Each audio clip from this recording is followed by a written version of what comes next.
This is The Scoop for Thursday. I'm Lisa Marzilli with the WMNF News headlines. The Florida Policy Institute released a report yesterday looking at the impact of proposed cuts to disaster recovery funding across the state. WMNF's Julia Saad reports those cuts would come from proposed FEMA budget changes and the property tax measure on the November ballot. FEMA stands for the Federal Emergency Management Agency. Earlier this year, the Trump administration ordered a review of the agency's spending. It led to recommendations for the federal government to shift disaster costs to the states and local governments. Possible cuts are still under evaluation. Beyond looking at future impacts, the Florida Policy Institute report looks at some of the changes already made within the agency, like the cancellation of programs that would have provided nearly $300 million in mitigation projects for the state.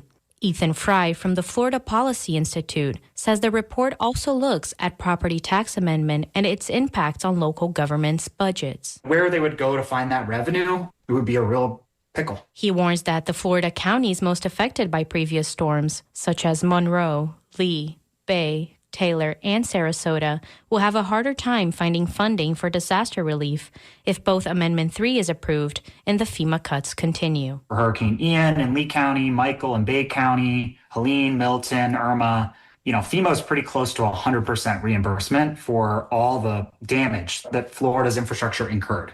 So they're talking about reducing that cost share to 50%. So basically cutting the amount that Florida would get in half. And then on top of that, they would have a smaller property tax base to finance the long, decade-long recovery that happens after these storms. Fry says Bay County is still recovering and waiting for $600 million FEMA reimbursement from Hurricane Michael in 2018.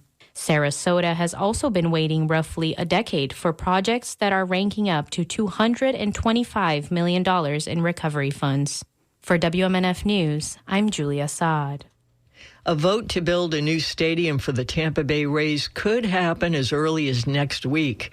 Spectrum News is reporting that Hillsborough County Commissioner Ken Hagan told WDAE Radio this week that meetings to discuss the deal could be scheduled with the city and county in the coming days. The Rays have said they need an agreement in place by the end of August to stay on track for a September groundbreaking and planned opening in 2029. Earlier this week, the team picked AECOM Hunt to develop the new $2.3 billion stadium at the Hillsborough College site. That's the same company that helped repair Tropicana Field following Hurricane Milton. According to Hagan, a city council vote would come first, followed by the county commission. Meanwhile, financial negotiations between the team, city, and county are ongoing. Free speech advocates are expressing concern after the Florida Fish and Wildlife Conservation Commission tracked sensitive information on their critics following social media comments. WMNF's Julia Saad has details. In July, multiple media outlets reported that the agency had been tracking outspoken environmental activists for what they call public safety concerns. One of them was tracked 34 times. In response to the public outcry, the agency released a redacted document showing threatening social media comments. One said, quote, "Whoever came up with this plan should be shot," end quote. The Tampa Bay Times obtained an unredacted version of the document on Monday and reported the names of those who were investigated did not match the ones who left the threatening comments.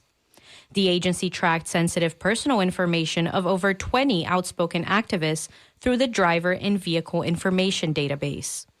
The director of public advocacy at the Foundation for Individual Rights and Expression says the agency is using the threats of violence as an excuse to surveil activists that might shy away from criticizing the agency in the future. For WMNF News, I'm Julia Saad.